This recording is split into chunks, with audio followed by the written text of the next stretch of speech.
Yeah, I think I'm more here for the character customization being fashion, though. And there was like 2 outfits in there.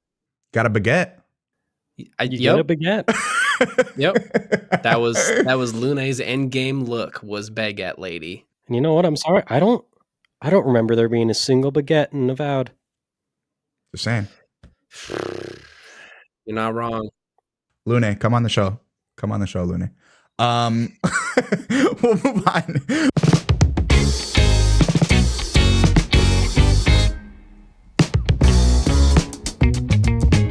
Welcome to the Content Mill, the show where 3 creators, once again from 4 corners of the internet, all get to talk about what we are making and what we are playing. I am your host, Gianni. Joined with me today are 2 out of my 3 illustrious co-hosts, starting with Phil, one half of 70% complete. How you doing today, Phil?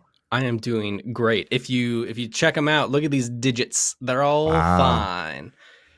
I had some healed. French fries. I heard this this show is a potato-based podcast now. I had some good steak frites. I think that's climbing the list. Wow. No crinkle or waffle, but we're getting there. I'm hanging in there. Our fanciest variety so far. Very fancy. You do need an emergency blazer. Well, we are glad to have you back, Phil. We know you suffered a horrid incident playing Mars First Logistics, but I'm glad to see you healed and you're better. You're back here in our graces. We appreciate you, brother. Next, we have Nate, aka Heroic Headgear. How you doing today, Nate? I'm doing great. I have some thoughts about some Game Awards stuff. Ooh.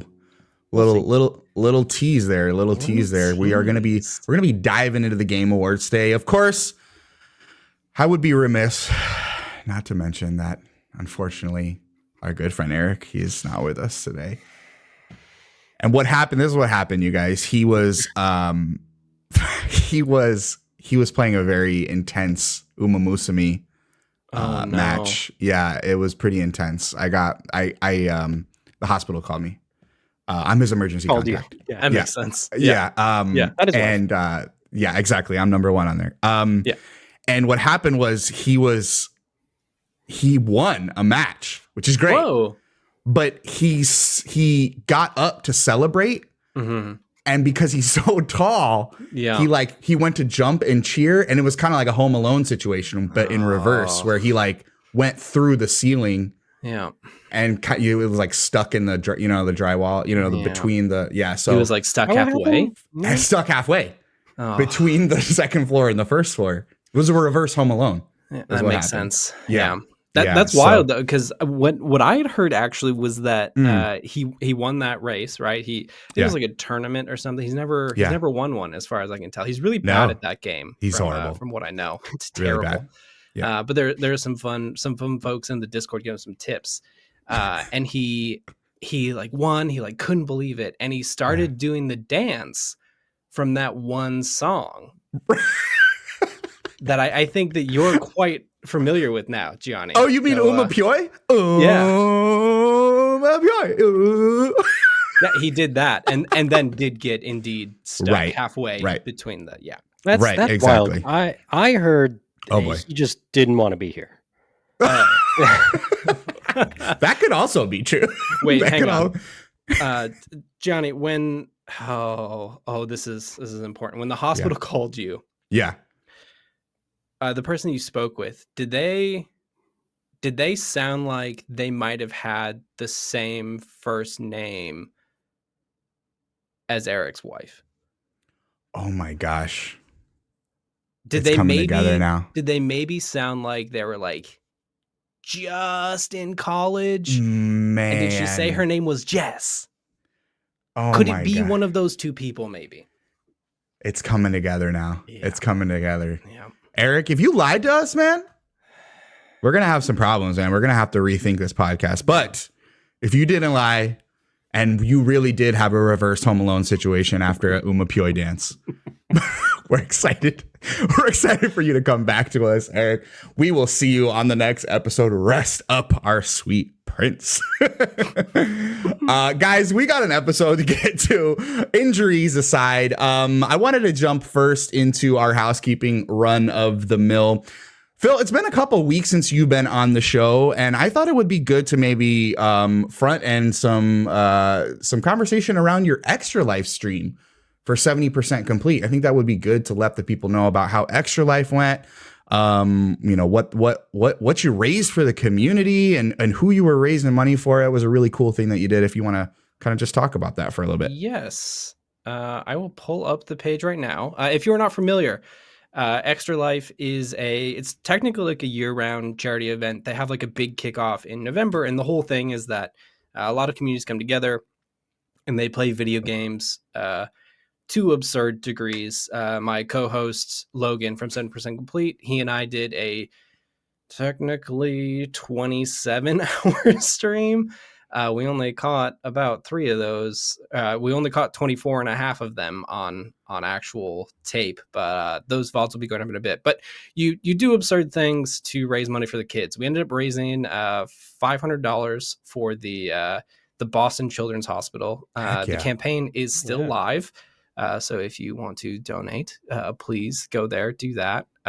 We will be doing some more, granted smaller, Extra Life things, probably for the rest of the year. We've got some fun plans of making Logan do things that he doesn't want to do in RuneScape, which will be fun. I've got some stuff to burn through as well. So campaign's still alive. It's our first time doing it, which was wild. We had a lot of interaction with some folks, people from the community, people from outside the community. Mordhau people go hard. It's great.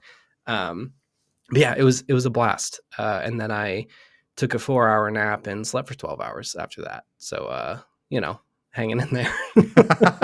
Well, you guys crushed it. I was able to pop in for a little bit. It looks like you had the Giant Bomb team in there for a minute, which was super cool. Yeah, Jeff Grubb hung out for a while, which is pretty cool. Dream comes true. Hell yeah. So it was a really cool stream. It's so funny because for those of you at home, little inside baseball, Phil doesn't stream like every single day. No. So when he said 24-hour stream, I was like, holy shit. Yeah. Swinging for the fences. I think technically this is the 3rd stream we ever did wow. on the 70% account. That's, oh my God. And to jump into a 24-hour one? Yep. Could not be me. Oh my God. Could not be me. Next year we'll actually plan and do stuff. It was very much we've talked about doing Extra Life for probably a couple years now, like before even 70% or Codex. And then we always talk about it and then we never plan anything. And then Logan hit me up like a week and a half before it was this year. And he's like, hey, you want to do Extra Life? I was like, oh yeah, let's do that. That's fine. We could figure it out. And we mostly figured it out. Those are the 3 hours we lost when we weren't figuring it out, but then we got there. It was fun. It was a good time. That is where I suffered my quite painful Mars First Logistics injury, but that was early in the night and we rallied. We did some stuff. So yeah, it was a good time. I'll make sure to we'll leave the link for the campaign as well in the bio for this episode because the campaign will still be active. So if you still have it in you to throw a couple bucks to those kids, it'd be really, really cool for the 70% complete team. And I'm sure you will see the content mill joining in on those shenanigans next time around. So I'll be looking forward to that. Really cool stuff, Phil. Yeah. So yeah, guys, I wanted to today, I thought it would be good, be timely to talk about the Game Awards and all of the discourse around this year. But before we jump into that, Nate, I know you and I, with our dearly departed friend Eric, I know. Oh, he's died now. Oh, no, sorry. I mean, no. Our like departed friend. The show. Yeah, he departed for the week. Oh, exactly. I know we would just talk about what we've been playing, but Phil, it's been a minute since we talked to you, my friend. I think it might be good to get into what you've been playing. I got a couple of things up my sleeve. Nate, I know you've been playing some stuff as well, but Phil, I primarily want to hear from you. What have you been playing these last few weeks? It's been busy. So full transparency, I usually get, I end up getting a decent amount of review codes and then I'll end up reviewing them for the site. And let's see, beginning of November, I thought I got my last one. It was like the last one that was kind of hanging out, and I was like, okay, I'm done. Like this is it. This is the last review I can hit for the end of the year. It's fine. We'll just like cruise into the holiday season. No problemo. And then a bunch of ones that I had lined up that I forgot about hit. So now it is the busiest season of the year for me. So we got a lot going on. The big ones, I think Eric talked about this last week. I've been playing a lot of Ambrosia Sky. I finished it. I love that game. I was talking to Jordan, aka Cognitive Clips, and I think it's like a pretty solid 8 out of 10 for me. The kind of like big surprise that I didn't know about going into it is it's Act 1 of 3, and we're kind of unclear where those are happening. Yeah. So I wouldn't say that it is like it is clearly set up that way from the beginning. It is not a complete story, so kind of go in knowing that. But the like power wash simulator, but make you feel feelings part of it hit for me, and there's like a decent amount of mystery in there that I really like, and it it's just fun to fly around in 0G. It's like it's a good time. I go check it out. It's cool. I like it. Who's the developer of that? Oh, that's a great question. Is it kind of a newer one? Is it someone we know? Yes. Yeah, it is. Soft Rains.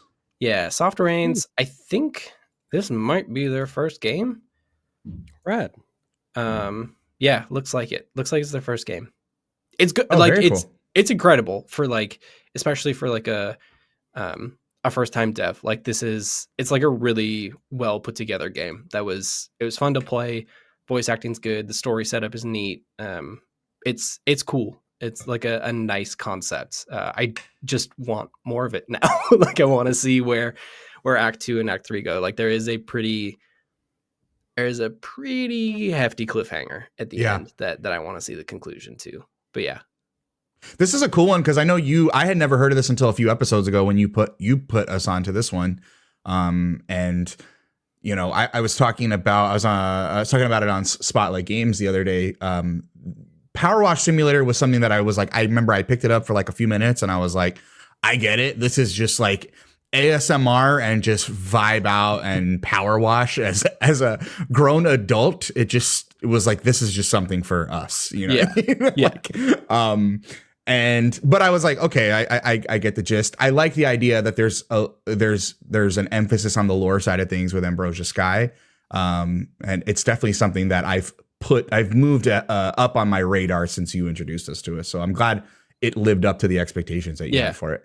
Yeah, it totally did. Like I said, I want more of it now. Like I want to see where it goes. They've done a good job of setting it up and making me interested. So, other games I've been checking out. Have you all heard of Seance at Blake Manor? Has this crossed your radars yet? Is that the one that's like a Disney princess coded? Or is that a different game? No? Okay. That might be. You know what I'm talking about, Sweet though. Carol, I think. Yes. Okay. That's that one. Yeah, bounced on that one. Oh, boy. It's fine. It was just not for me. Seance at Blake Manor is a like right up my alley kind of game. It is a detective mystery set in the 1880s in Ireland, and it is basically a murder mystery, and then also there's some supernatural shit going on. It looks a lot like Blueprints to the point where I think this is what I wanted Blueprints to be. It's very, it's like kind of Oberdin coded with a little bit of Golden Idol in there, but there's a lot more going on. It's very much like a cool detective game. It is the indie darling du jour for the past like couple weeks. I think people have really been talking about this one. I came across this from Danny O'Dwyer on NoClip. Is this like a point and click situation or like fully narrative based? You're kind of just choosing conversations, or it's like free roam. I guess the cool thing about the mechanic, right? So you're in this house, you're in Blake Manor, and you have to walk around. And I've only finished the first day, which is like a half hour of game time. I'm hooked. I just had to get some other stuff. But the way that it works is that it is a time based game, and every time you investigate something, time moves. But you can kind of freely move around the house and time doesn't tick forward. So you have to like investigate things, find clues. and then you can talk to other people and like raise those clues to say, hey, like I've noticed that you have scars on your arms. What happened with that? And like that will tick the clock forward 1 minute. And it all kind of leads up to this seance that happens on Halloween, like 3 days time since you start the game. You have to find a woman who's disappeared, and then there's a whole bunch of mysteries that come after that. But it's like a really cool way of doing the free roam mystery thing, and then Yeah. giving you tension about what you focus on. Like if you look at too many jack-o'-lanterns, you're just burning time. Like the first time I played this game, I like fully bombed out in the tutorial section, game overed, had to start over. But then I was able to do that section again in like a quarter of the game time in order to get through it. So it's neat. It's a really cool way of doing one of these games. It looks very cool. Now, are we talking like scares, or is it just kind of like it's setting a vibe? I haven't had any like scares, but it definitely does the thing where you leave a room and then you enter another room, and now there's just a red ghost floating there out of the corner of the screen, and then it disappears. Ooh, So okay. it's got some good spooky stuff. And then the first night you sleep there, you have like crazy devil nightmares. That's like, it looks like a metal album cover in like the best kind of way. So it's like spooky vibes for sure. I don't know if they're like actual jump scares, Yeah. but it's spooky. I'll have to check this one out. I like the art style too. It looks very like, You know, looks cool. Yeah. looks like a picture book. Like it's very cool. Mhm. Yeah, it's neat. Last two, one of them is just like a thing that came in kind of late, and then I've been kind of curious about these. I've been like really deep in a survival game hole lately. The Wednesday night boys are playing Sons of the Forest right now, so we're in our let's build a shelter and also do other mechanics. During that Extra Life stream, Logan and I spent at least 10 hours, I think, playing Return to Moria, which is a game nobody remembers, but is actually pretty decent. And so I've been playing Last Caretaker. Is this anything that y'all have heard of? No. That sounds really familiar. It is I think it was in one of the shows earlier this summer. Basically, it's another one of these survival crafting games, but you play as a robot whose job is to send, like, basically you're on Earth and Earth is destroyed and bad. It's just ocean world. Yeah. And so it's just a boat game where you boat around, but you like collect stuff, throw it in the recycler, which is a fantastic thing to do. So hold on. Wally, but boat? Yes. Yeah. I'm in. Yeah. Yep. Yeah. Yeah. Wally but boat. And then you have to shoot humans on rockets into space to restart human civilization. And you are the last caretaker. It sounds very highfalutin. I have not gotten very far into the story, because what I have actually been doing is being incredibly over encumbered, picking up things and then shooting it across the room into the recycler, which is incredibly satisfying. And the way that this game does stuff is it's all like basically wire and tube based. So I'm just like connecting generators to shit and like setting up batteries and like moving cords from one place to another. It's like a cable management game in like a really satisfying kind of way. So I haven't even fixed the boat, let alone driven it. But I will get there at some point. Right now, I'm just in my weird like hoard materials mode. I gotta say, the environments in this game look gorgeous. I don't know if it's just the No, it looks nice. high resolution pictures that I'm pulling up, but the environments here look so pretty. Mhm. Yeah, this is going on the list. Yeah. It's good. It's in early access right now. I think Ambrosia Sky, Blake Manor, and Last Caretaker all have demos available as well. So go check those out. Highly worth it. Ambrosia Sky has like the first 2 missions are in the demo. So you get a good sense of what that game is after a while. Heck yeah. The last game, which is the one that has snuck up on me and kind of sucker punched me in the back. I saw this game and said, no, thank you, when I got the press release like 3 months ago. And then it continues to send press releases to me. And the one that got me was Citizen Sleeper, but Dishonored. And that's what Ooh, this You game just said is. everything I need to hear, dude. good keywords. It is Wow. nuts. It is a Citizen Sleeper game. Like, it basically uses not the exact same system, but pretty damn close. Damien, the creator of Citizen Sleeper, gave the good old thumbs up to this one. So that was already a thing that kind of jumped me on board. And I probably spent like 6 hours in this game when I started it like 2 days ago. It's so good. It has that like it has that thing where I want to see what all the stuff is. I want to join all the different groups. I want to have all these story moments. But it also has the fail forward system that Citizen Sleeper has, where like sometimes you just can't do something. Like the clock runs out and like you spent 4 days trying to get getting your papers forged so that the recruiter won't hunt you down, and then you fail. But the game doesn't like game over. It just says, okay, now you're in even worse shit. Now figure it out. And that's happened to me a couple times, and it's made this like really cool dynamic story. And there's a lot of stuff going on. I don't know how long it is. It has like 3 areas to go to so far. I just unlocked the second, and I have no idea how far I am. But it basically starts with you're a veteran of the spooky World War, and then you somehow end up back in the city. And then you have to basically go from beggar to, whatever. And I know this game ends with the possibility of overthrowing the emperor. So like, Speaking my language, Phil. Yeah. I've been sharing some screenshots in the Cody Discord, because this game just continues to hit you with some like truly incredible things. Like, the prose in it is fantastic, but you like run into like there's a gang leader, there's a drug dealer, there's the machinist guild, and then there are these people called the Collaboratorists, who are as the game calls them, a radical political party advocating for the overthrow of empire, the founding of a workers' democracy, and the nationalization of all industries. So it's like the most my shit. This is the most Phil ass game. Yeah, it's so good, and like the Dishonored vibes are incredible too. Yeah. Like, it doesn't have the like Dishonored has whale oil, right? I was just about to ask about it. How much whale oil? So there's no whale oil, but there is whale oil, and the whale oil is not whales. It's called plasm, I think, and it is dead bodies turned into energy. Yeah. Oh my God.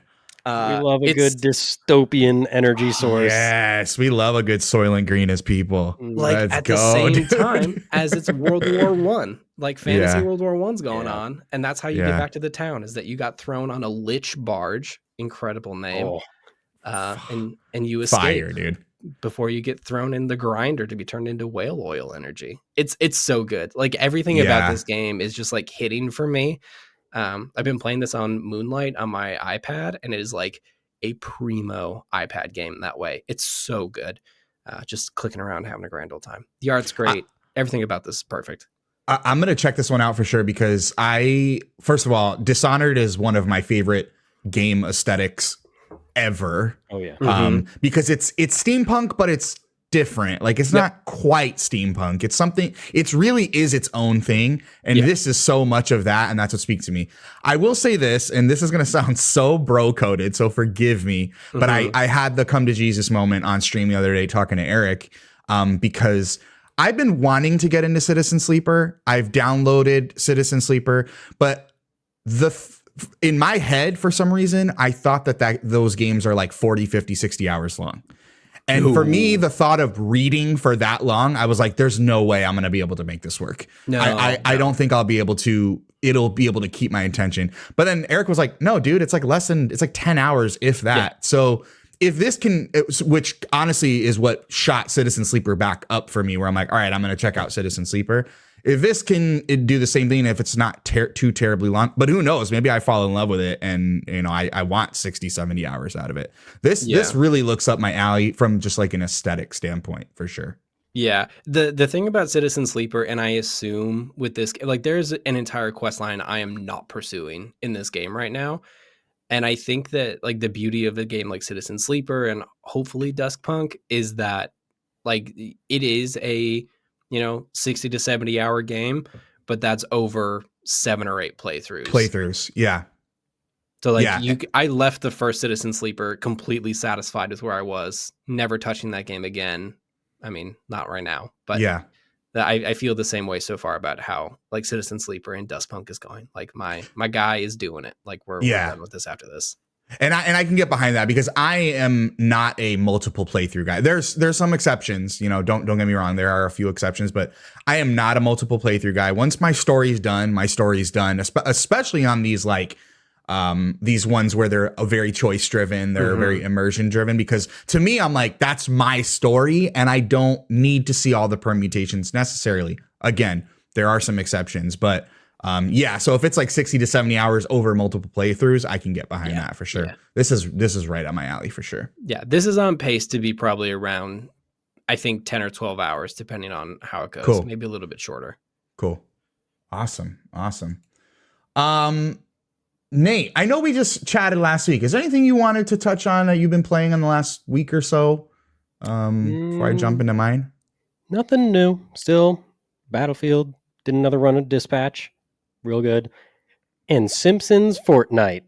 Yeah. Oh, all right. Tell me about that. Yeah, talk to me about that. I'm not a huge Fortnite guy, but every now and then, they'll do a theme or a season, and I'm like, I'll jump in, and I'm not like the best. I definitely lose more than I win, but it's that thing that since it's the entire like Simpsons Springfield town, but as an island on the map, it's fun to just run around in and be like, oh, look, it's the thing from the thing, and it's just more of an enjoyable time for the nostalgia of it. Yeah, the nostalgia and look at this. Yeah, the member berries. Yeah, exactly. Is this new Nate lore? I didn't know that you were a big Simpsons guy. Oh yeah, Simpsons is me and my wife's like background show for everything. Interesting. Yeah. Awesome. I didn't know that. Okay. Yeah, I have never watched The Simpsons. Ever? Crazy. No. What? It was forbidden in my household when I was growing up. Like when The Simpsons would come on, they're like, that's not real cartoons. That's adult cartoons. Oh, that is true. I'll give you that. I wasn't banned in my household, but it was definitely like I remember being little, and it was one of those ones where like unless my dad knew the episode, like I wasn't watching it. At the same time, it's so, I would say, the lightest of the adult cartoons. Oh yeah, like well, true, but at that time, early 90s. I mean, when did Simpsons debut? Late 80s. It was the only one that was doing that, and then it was like Ren and Stimpy and Beavis and Butthead. Like those were like the holy trinity of adult cartoons. Like until you get to Stripperella, right? That's true. That's true. I feel like South Park and specifically South Park, because South Park and Family Guy is when it was like, cartoons are for adults. It was just we were full steam ahead at that point. Yeah. But that's interesting. I had a brief Simpsons stint. I never claimed to be. I would always watch the Halloween episodes. Right around the time that the movie came out, the Simpsons movie, I kind of got back into the Simpsons, but this season almost did it for me to bring me back in. Typically, I'm like is there like a cool skin that's going to make me drop in for like 2 matches? So when the Ninja Turtles were there, I went in and got Ninja Turtles. When, Goku and Vegeta were there, I went and got Goku and Vegeta. Yeah. I almost hopped in the other day because they announced a Tyler, the Creator skin. But I was like, do I really? Yeah. I was like, do I need to spend $20 on Tyler, the Creator? Yeah.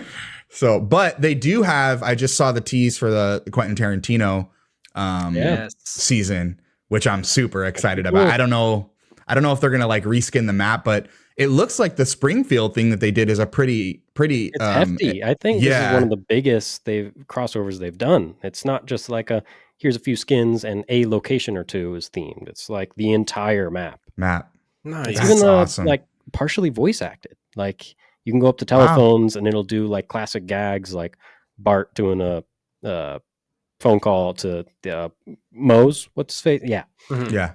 And with the prank calls.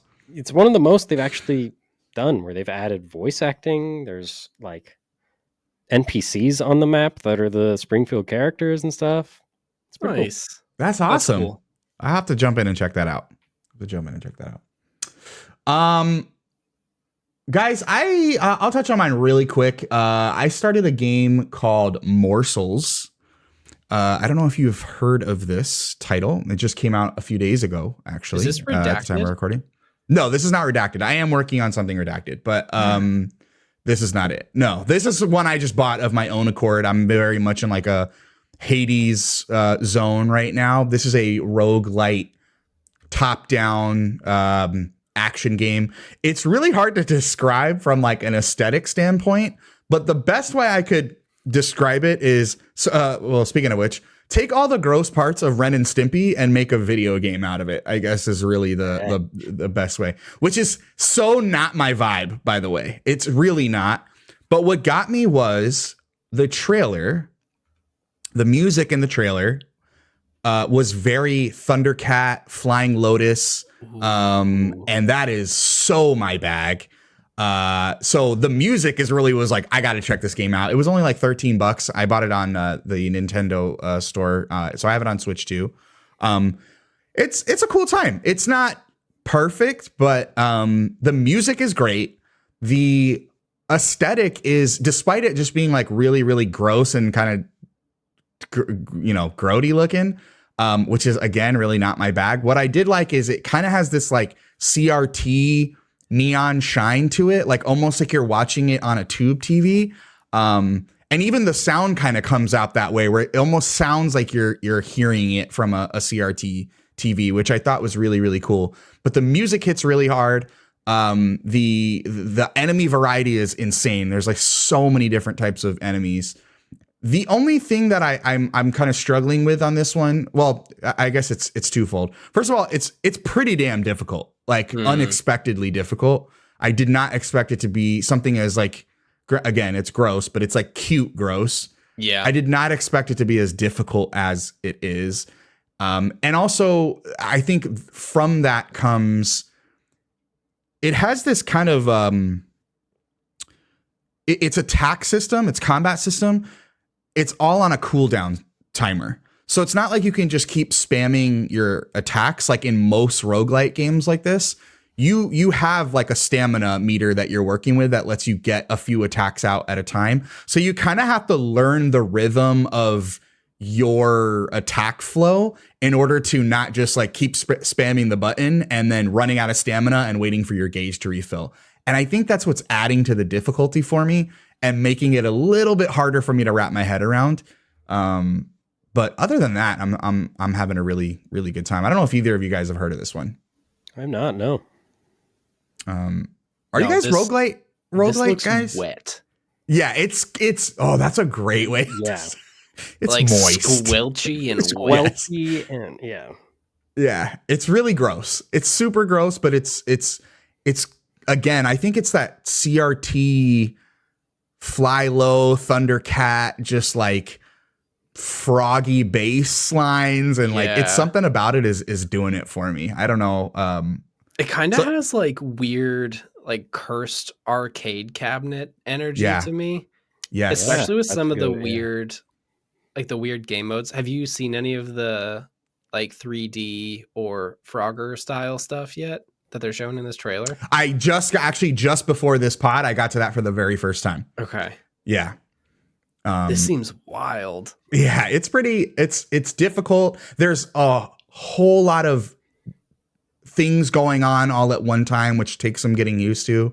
A lot of the like between level characters are just super weird. There's like a giant pigeon. There's two brothers that are dumpsters. There's a bunch of like slimy frogs and like all the NPCs are just gross, wet, squelchy, I think is the way you put it. Yeah. But again, something about the sound is what brought me in, and it did not disappoint on that regard. I don't know if it's going to end up anywhere on like my top 10 or even 15 of the year, but I'm having a good time with it so far. If you like roguelites, it's worth checking out for $13. How roguelitey is it? Like, is it a Dead Cells where there's like some amount of progression or like changing the odds as you go, or is it just like a Hades where you end your run and you have your weird currency and that's kind of it. You do get a little bit of meta. So every run and I'll explain that too. So you're kind of building a team of 3 quote unquote morsels. And then in those they're all different. And that's the other thing. That's where the combat variety comes into, is all the different morsels have different combat styles. So like there's a bruiser, there's a sniper, there's, my favorite one is this like mushroom that sends out a bunch of mushrooms, and they all just kind of home in on different enemies, but you're really, really slow. So there's like that give and take with all your different morsels. You build 3 at a time. Within each run, you're also leveling those morsels, and you can level them up so much, but if you level them up too much, they retire or they mature. So they actually, they try to set it up where you're not just spamming the same morsel throughout your run. You're kind of having to force yourself to switch it up. I've only made it through 2 of the areas so far, but once you end your run, you go back with experience, and then that experience unlocks new items for you to get in each run. So you're getting new boons. Yeah, you're getting new boons. You're getting new abilities. You're getting new power-ups. And then there's kind of a cool feature too, where if you start a run, so when you start a run, you kind of go through this sewer, and in the sewer is where you get to choose one of 2 morsels to start out with. You get 1 major power up, and then you get 1 like currency head start. So they might go, here's 20, it's cheese. There you go, here's 20 cheese. Or sometimes you get really lucky, you get like 100 cheese or whatever. When you die, you have a chance to either restart your run or go back to the main hub. If you go back to the main hub, you re-roll everything. But if you just hit restart, you actually just do your run again. It still randomizes your run, but you stick with the same things that you started that random run with. That's a nice ease of life. Yeah, that's really good. So if you kind of liked those initial things that you got randomized with, you can keep repeating newly random runs with those things. Or you can go all the way back to the hub and say, hey, I want to run like a brand new starting kit or whatever. That's cool. Yeah. I haven't seen any of these games do something like that, like just to replay the seed. That's cool. Yeah. Yeah, it's like if Hades was like your first boon, if you're like, I liked my first boon, and you could just keep repeating it with that same first boon. It's kind of the best way I can liken it to anything. But nice. That's cool. Yeah, cool game, weird game. Check it out. It's $13 on the eStore right now on sale. I think the regular price is $15. So all right, guys. Well, I don't want to waste too much more time. I know we want to talk about the Game Awards. The Game Awards nominees, more specifically. I was able to watch the nominees live. There was some real interesting discourse around the Game Awards this year. Yes, some very interesting discourse, and I'm sure we're going to jump into that. So I kind of want to go today. I want to go maybe category through category, see what we think maybe deserve to be on there, what we think maybe is going to be taking it. You know, we're kind of just working our way through it. Nothing seriously set in stone.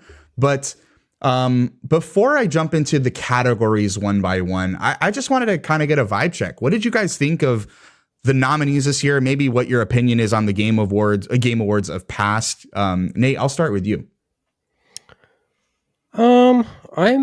I've always been kind of a lighter Game Awards viewer. If it isn't a category I super care about, I don't look at it at all, really. And unless a category has a game I care about, it's another. I'm not like, I don't have the closest eye on the Game Awards. It's more of it's around, and sometimes I find out, XYZ won days later, but yeah, I'm a casual viewer. Phil, what about you?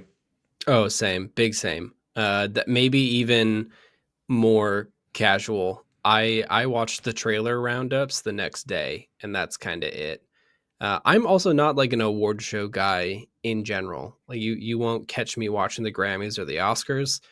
It's just not my thing. Especially with games, I feel like there are so many small groups of like personalities and creators that I just kind of align, or I don't even align my views with what they come out with. I mostly just hang out with this group of people and enjoy the conversation about things that they like. And then maybe I'll pick up something new or interesting. But like the Game Awards have never been a big thing. And I also just have, I'm less keen on the Jeff Keighley takeover of gaming space in general.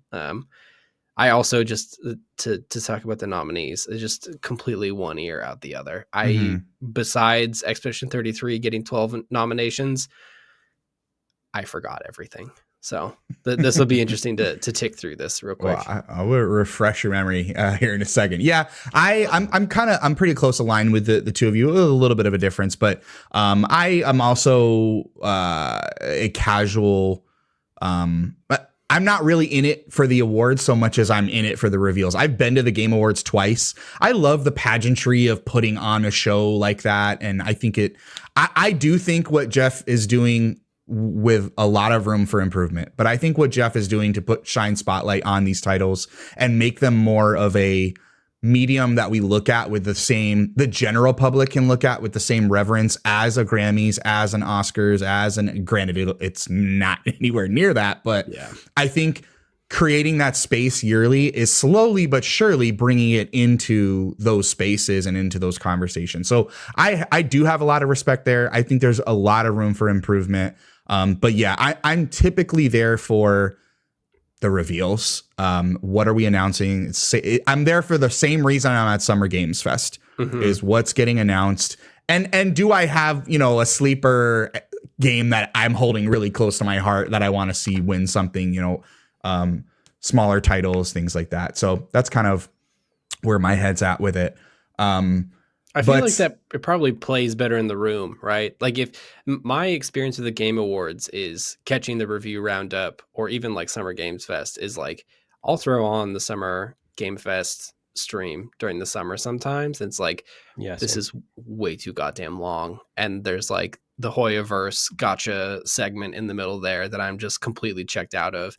But like if I'm not sitting in the theater with the big bump and sound system and the big screen and like the hype around you for those things, I can imagine that stuff plays differently when you're there.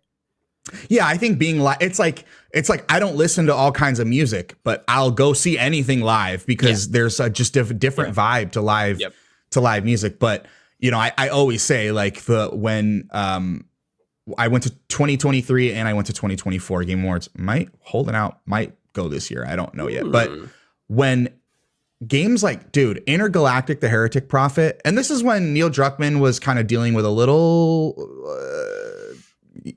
conversation around his priorities and, where The Last of Us was headed and things like that.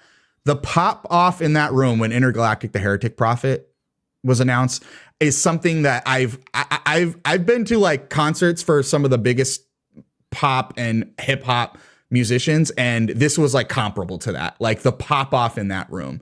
But that doesn't necessarily translate when you're watching a live stream on your phone.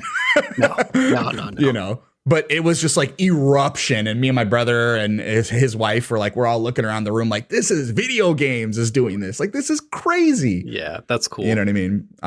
But yeah, it definitely doesn't translate as well on a live stream. But we'll go one by one. I'm gonna save the big conversation until the end. So what I'll do is I'll just go down the list of the categories. I'll list out some of I'll list out the noms as well. If we don't have anything to add, there's a few categories I really don't have much to discuss. But Eric so graciously from his hospital bed left us some notes on some of his thoughts. So I'll make sure to touch on those. Eric, we miss you, dog. We miss you, big dog. Is he up or is he halfway through the floor? He's still up there, actually. This is why you're his emergency contact. It's your house. So yeah, we'll go one by one, and I have a couple things planned for the end as well, but we'll try and get through this as quickly as we can because there's a lot of noms. So we'll start things off with best action game. Best game in the action genre focused primarily on combat, which I know there was yours. Yes. Okay. I made sure to get those because I had questions about what's the difference between action and action adventure. What's what does ongoing game So I made sure to get that for you guys, Okay. your guys' reference as well. So best game in the action genre, focused primarily on combat: Battlefield 6, Doom: The Dark Ages, Hades 2, Ninja Gaiden 4, Shinobi: Art of Vengeance. Eric says, I forgot a Doom game came out this year, TBH. How dare he? I love that game. I listen to that soundtrack probably at least once a week. Yeah. Fucking forgot that game came out this year, though. Came out on my birthday, I think, or pretty damn Really? close. Yeah. Oh, How we feeling? I enjoyed You like Doom? I do. Yeah. Yeah. And this one, I thought this one was really cool. Going backwards, even if it wasn't, I'd say objectively, it's probably the lowest of the three. The three. 2016 Eternal and this, but still a very good time. I mean, you can only be so good without rip and tear. So I'm kind of the small minority where I kind of wish we went back to the Doom 3 style of Doom games, but that's like the real slow drip. Yeah. I always like that better than the kind of boomer shooter style, but that's just a me thing. I know I don't think that'll ever happen at this rate, but yeah, not a id at least. Yeah, no, not at this rate. Yeah, I on this one, I haven't played Battlefield 6. I played a little bit of Doom: The Dark Ages. I have not played Ninja Gaiden 4 yet, although I do plan to. You know, I got obviously a lot of love for Hades 2. It's my potential game of the year contender, and Shinobi: Art of Vengeance is just freaking phenomenal. I would recommend anybody play it, but this one is a Hades 2 for me with a bullet personally. I don't know about you guys. I feel like you have a darling in this race, Nate. I mean, so if you're talking about Battlefield 6, yes and no. I don't know if that should win Best Action Game. To me, that would make more sense if it won Best Multiplayer. Yeah, fair. I think everything else on this list kind of fits the idea of action game more to me. Battlefield 6 is a multiplayer shooter in my head, and calling it an action game, I feel like is the wrong category almost. Yeah, that's fair. This is going to be a running theme for your boy Phil. I've not played a single one of these games. Nice. Okay, moving on. No. I will say they're again Hades 2, Shinobi: Art of Vengeance. If you haven't played them already, make sure to check them out. I know Shinobi: Art of Vengeance got a few. Maybe this might be their only nom. So if I don't get to talk about it again, play Shinobi: Art of Vengeance. It's a great game. Yeah, it's on the list right next to Prince of Persia: Lost Crown. I'll get to them someday. Yep. So good. Yep. Best action adventure game. This is for the best action adventure game. Go figure. Combining combat with traversal and puzzle solving. Death Stranding 2 on the Beach, Ghost of Yotei, Indiana Jones and the Great Circle, Hollow Knight Silksong, Split Fiction. I don't have too much to add here because I've only played Ghost of Yotei and I haven't played enough of it to really formulate an opinion. I don't know if you guys have anything there. So I've played probably 8 hours of Death Stranding 2. It was one of those things that too many games came out that pulled me off of it, and I really do need to get back to it. But another Indiana Jones was a really, really good time to me. I grew up as an Indiana Jones kid, and this was like a dream come true kind of scenario for me. I never thought we'd get a Indiana Jones game in this nature. I also grew up playing like the Wii ones, which are bad. Yeah. Bad. So this was especially, Troy Baker does an amazing job as a young Harrison Ford. Like so much so that I'm of the mind, if they made more movies and decided they're going to go with them, I wouldn't be mad about it. Yeah. No, I mean, this one is indie for me. Mostly I won't say mostly. It is also the only game I played on this list. But this game, Indiana Jones is not going to win because of this category being stacked. Also, Indiana Jones came out like 3 days before the Game Awards last year, so everyone's forgotten about this. Yeah. But yeah, Indie is a game. This is a dangerous thing to say. I think Indiana Jones of these 5 games is the one that is doing something new and interesting. You have basically 3 sequels and you're 100% right. Another sequel-ish. Like Split Fiction is just It Takes Two, but sci-fi. Like Indiana Jones is a fucking immersive sim, and it is nuts that game is on this list, and all of the cool stuff that they managed to do with like the diegetic notebook and like all the different weird things you can do. And also in this day and age, to hit a fucking Nazi in the head with a sledgehammer, it's real good. You just crack a Nazi in the nuts with an axe. Hell yeah, dude. Make the combat feels like the movies. And that is something that has to be highlighted and talked about, because I don't see any other games doing that, where it kind of feels 1-to-1 to the films. Yep. And the puzzle solving in that game is incredible. Like, it's so cool. They like nailed the Indiana Jones puzzle solving. It makes you feel like a genius whenever you figure some of that stuff out. Like it does the it's the Assassin's Creed thing, right? The discovery mode, where it says like, oh, like go to this general area and look for this general thing. And you get to feel like a genius every time it works out. It's great. I love Indiana Jones. I still need to go back and finish it. I made it to the third area, and then again, I think Avowed came out when I got there. Yeah. So lost out on that. But yeah, it's a great game. Love it. Is there a world where indie actually wins this category? Oh, absolutely not. That was my question. No. Which is, I haven't played indie, so I mean, I can't say I'm aligned with you guys or not, but I think one of you said, it came out at the very beginning of this window for them to qualify for this year's awards. I think it's just so far removed for people at this point. I think if maybe they waited to drop the DLC closer to maybe this fall, we would be having a different conversation. But then I think that would have been too late, because people were already kind of moving away from indie at that point. Because I know it did receive some kind of middling reviews. Some people loved it. Some people hated it. Yep. It was kind of a damned if you do, damned if you don't. And I think what was more important in this case was keep people playing our game a fucking award. You know what I mean? So I think they made the right call there. Yeah. Yeah. Best RPG for the best game design with rich player character customization and progression, including massively multiplayer experiences. Avowed, Clair Obscur Expedition 33, Kingdom Come Deliverance 2, The Outer Worlds 2, and Monster Hunter Wilds. I don't see a world where. Okay. Let me preface this by saying I think Expedition. Let me just get this out of the way right now. Expedition 33 is going to win they're going to win a fuck ton of awards at the Game Awards. Yep. But, and I said this on Spotlight the other day, and even when I was talking about these categories, this is a situation where I could see Expedition 33 does not win this award because the voting panel, maybe not the general public. I think the general public is going to go with a more general approach. Yeah. But the voting panel of industry people might consider something like a Kingdom Come Deliverance 2 as a better quintessential RPG over an Expedition 33. I think this is the only category where they have their shots significantly reduced. I personally think that this is where Kingdom Come is gonna take the cake, is on best RPG. But that's just me personally. What do you guys think? You know how hard I rock with Avowed, so personally, that will be it.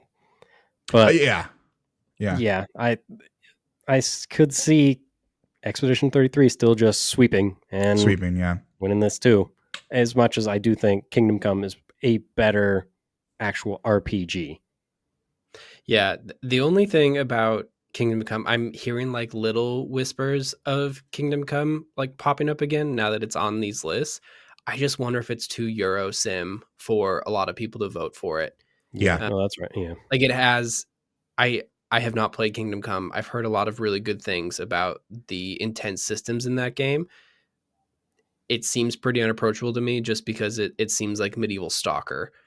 Which is very much so. That's a really good analog. Yeah. Okay.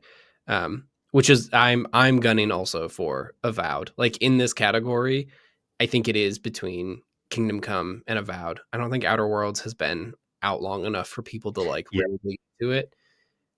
I don't know why Monster Hunter's on this list. I mean, I don't know. It seems weird.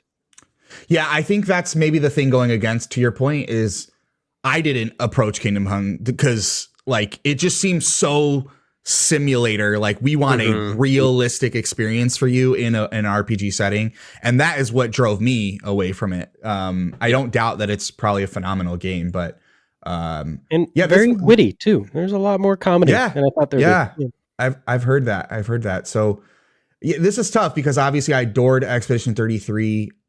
You know, it's one of my top 2 game of the year contenders. But yeah, like you guys, like I want to see Avowed win something. I think it deserves something. You know what I mean? And this is it, right? It's nowhere else. And this is it. You know what I mean? So I think Expedition 33 is going to be fighting tooth and nail with Kingdom Come Deliverance to take this one. It's probably the only one I personally think they're going to be fighting tooth and nail. But I would love to see Avowed just come in and just drop the mic on everybody because it's a great game. It's a great game. Yeah. I have a lot of feelings about Clair Obscur, but it just does not strike me as an RPG next to these other games.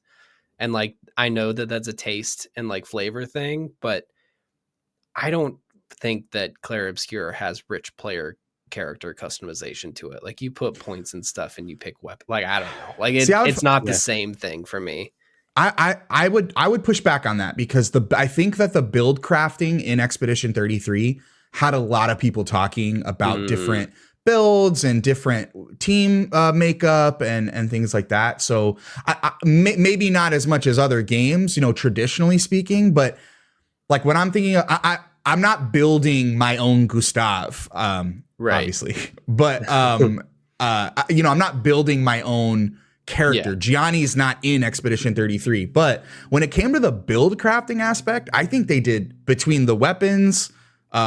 Every character has 15 to 20 different weapons that they can choose from, all with super varying skill sets. The different, you know, Lumina, and I'm blanking on the other Pictos. Yeah. I think that was a really fascinating part of Expedition 33 personally. Yeah, I think I'm more here for the character customization being fashion though. And there was like 2 outfits in there. Got a baguette. You get a baguette. Yep. That was Lune's end game look, was baguette lady. God. So you know what? I'm sorry. I don't remember there being a single baguette in Avowed. Just saying. Lune had a baguette. Lune, come on the show. Come on the show, Lune. We'll move on. Best fighting game for the best game designed primarily around head-to-head combat. 2XKO, Capcom Fighting Collection 2, Fatal Fury, City of the Wolves, Mortal Kombat Legacy Collection, Virtua Fighter 5, REVO or Revo World Stage. I don't have much to add here, but Eric says, keep in mind I have not read any of these comments, so hopefully he says both Power Stone games and Project Justice are in here. That should be enough to win. Okay, he's highlighting Capcom Fighting Collection 2. We know Eric is a Power Stone sicko, so it doesn't surprise me that he's going for that. I don't have much to add here, guys. I don't know how much you guys want to dive on that. Yeah, it just seems like not a huge year for fighting games, actually. No. 2 of them are collections. Yeah. I think the only thing I would say is that I haven't played any of these games. Oh, what? No way. I feel like I'm hoping that Legacy Collection gets some flowers here, just because it's another. I think this is a. Is it Digital Eclipse? Is that? It basically has a bunch of Mortal Kombat documentary stuff in it. Right. And I do love those games. Digital Eclipse. So it has like all of their like Goldmaster collection stuff where they have like chats with Ed Boon and they talk about like when they have footage of them doing the mocap for the moves and stuff. Yeah, that's cool. It's just like a cool package. Yeah. But I don't know if that's going to win best fighting game. Honestly, it actually might, now that I think about it, because of all the old heads who are probably voting in this thing. Yeah. But yeah, it would be nice to see that happen. Yeah, I know there was definitely a lot of TLC in building the Legacy Collection, so it's entirely possible. I think for me, again, not the fighting game guy. I like the like big tentpole fight. Like the year that we had, was it Street Fighter 6? It was like Tekken 8. Yep. It was like all the big tentpole fighting games. I'm like, Mortal Kombat 1. I think all those 3 games came out in the same year. I was like, those are the fighting games that I'm going towards, right? If there was like a proper Dead or Alive or a Virtua Fighter, those are the games I'm going for. That I will say though, not knowing much about it, 2XKO is getting a lot of love. So it wouldn't surprise me if 2XKO runs away with it. Moving on. We won't stick there too long. Best family game. For the best game appropriate for family play, irrespective of genre or platform. Keyword here being appropriate for family play. Donkey Kong Bonanza, Lego Party, ! Lego Voyagers, Mario Kart World, Sonic Racing Cross Worlds, and Split Fiction. Eric says, of all the what the fuck moments of noms over the years, Split Fiction in the family category is definitely high on that list of what the fuck moments.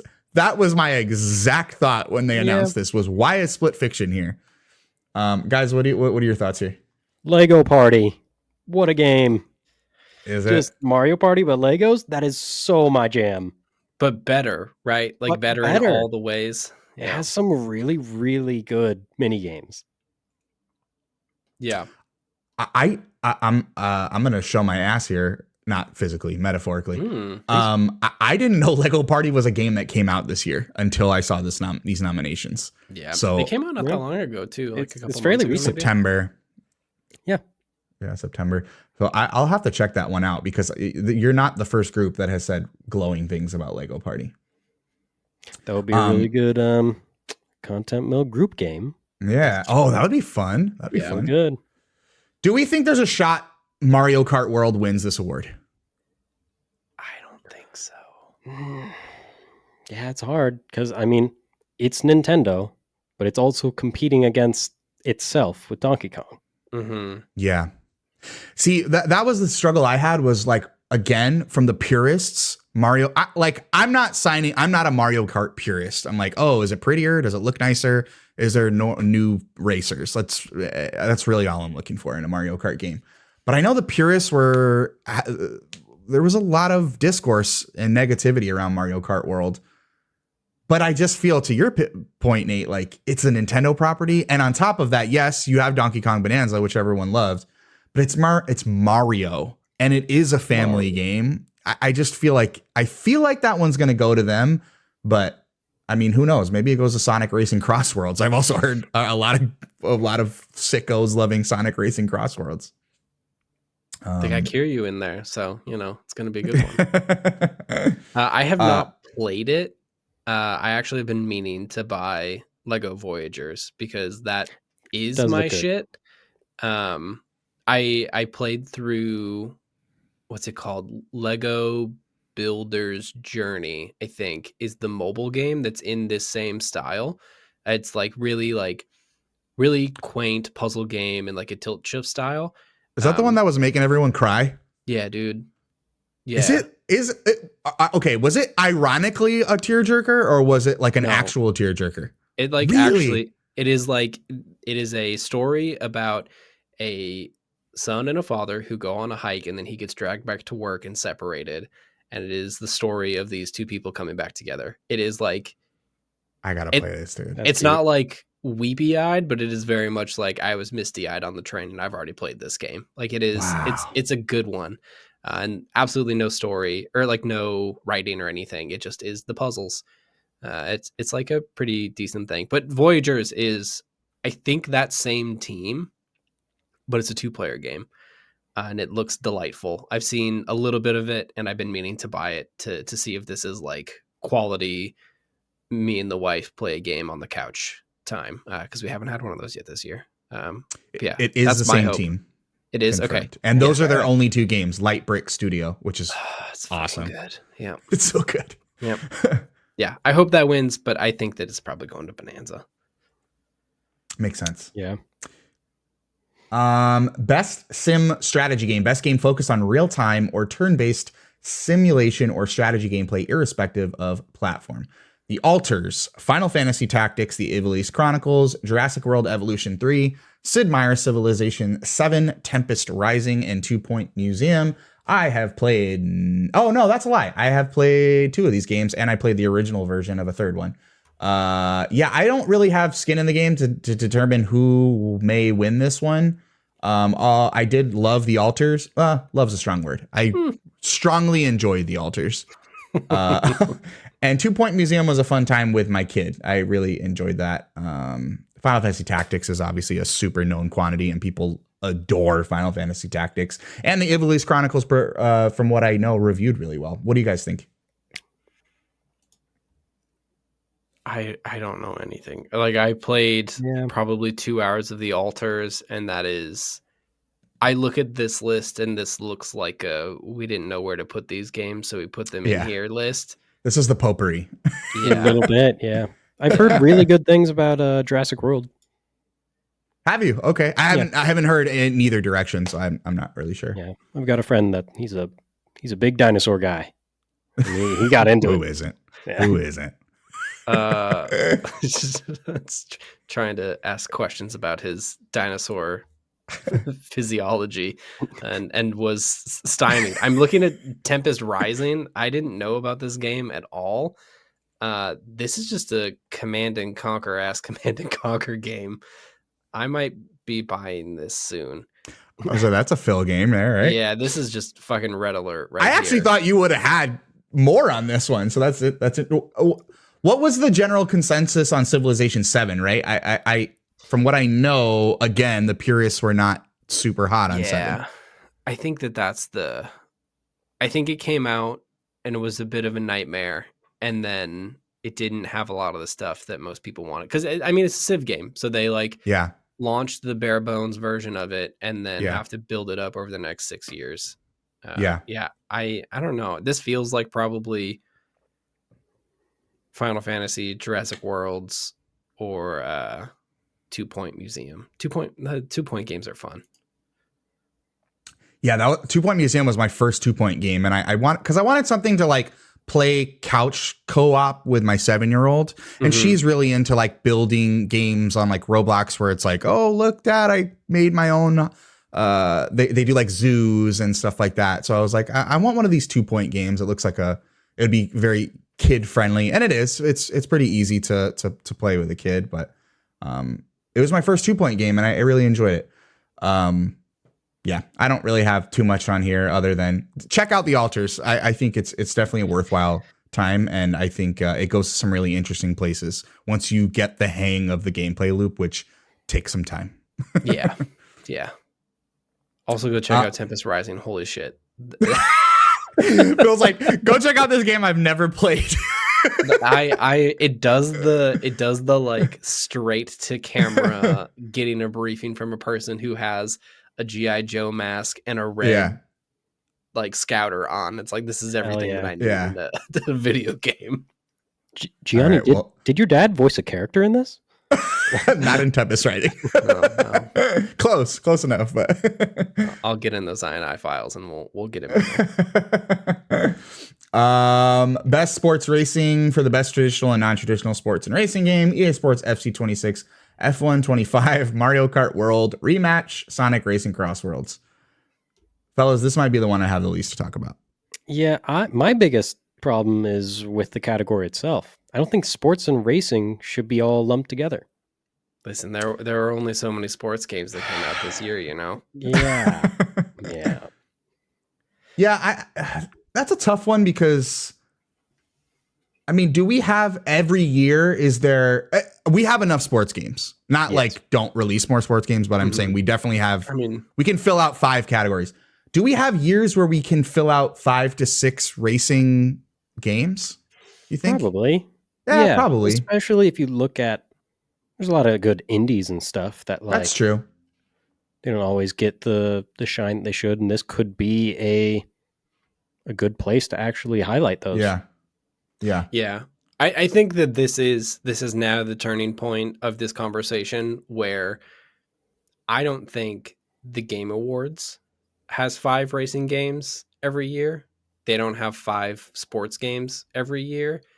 They have 5 sports racing games.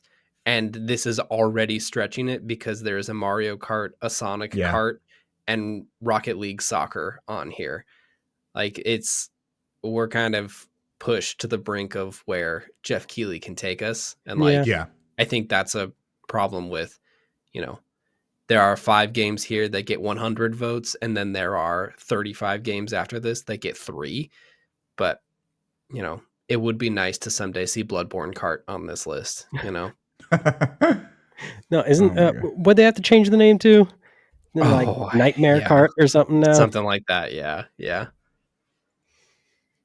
I got nothing on this one. Give it a Sonic Racing. Give that fucking sicko an award. Yeah. I don't know. I'm more looking forward next year when we got the next Horizon game, Horizon 6. Oh, yes. Oh, good point. Good point. Best multiplayer for outstanding online multiplayer gameplay and design, including co-op and massively multiplayer experiences, irrespective of game genre or platform. Arc Raiders, Battlefield 6, Elden Ring, Night Rain, Peak, Split Fiction. Nate, I'm going to send this to you first because I feel like you are going to know the most here. Yeah, I am really torn on this one. I know Arc Raiders is big right now. People are real into it. Yes, they do the AI stuff, and that is another conversation. Mm-hmm. But it is the hotness right now. Personally, Battlefield 6 and Peak are almost neck and neck. I really, really enjoyed Peak, and I've even come back to it a few times. In Battlefield 6, it's still ongoing, still playing on an almost daily basis.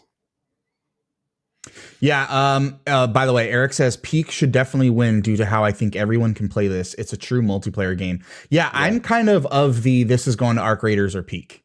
I think it could go either way. Arc Raiders is obviously the darling right now. Mm-hmm. And it's timely. Everyone's talking about Arc Raiders in many different contexts.